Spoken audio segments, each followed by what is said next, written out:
waves that hit the east coast of the United States versus the west coast could not be more different. Let's look at the hard rock of Earth, the crust. Now you see between the east coast and the west coast, huge differences. Here, the continental shelf is large, and so that's going to create a very shallow environment.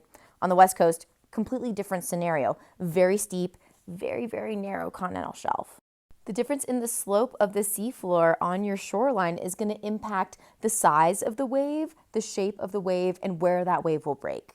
Now let's look at the atmosphere. In order to make a wave, you need swell. And in order to make swell, you need, say it with me class, wind.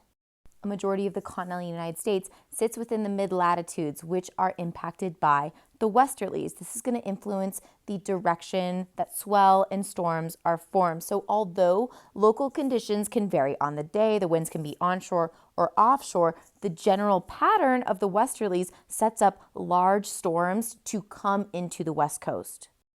Larger, more developed swells will have longer periods between waves.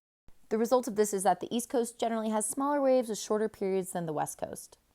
But I will not exit this discussion on swell without mentioning hurricanes. The Atlantic is way more favorable to develop hurricanes, which can produce long periods and big waves. But if we're talking big waves, we're talking about the West Coast. The last note I'll make is on the actual characteristics of the beaches, and most of the West Coast is incredibly steep. That means there will be lots of cliffs. It means it's more amenable to point breaks and reefs. Compare this to the East Coast. It is shallow. There are barrier islands. There are interesting sandbars that can reform waves after one storm. As for differences in culture, I will leave the regulators to squabble about that in the comments.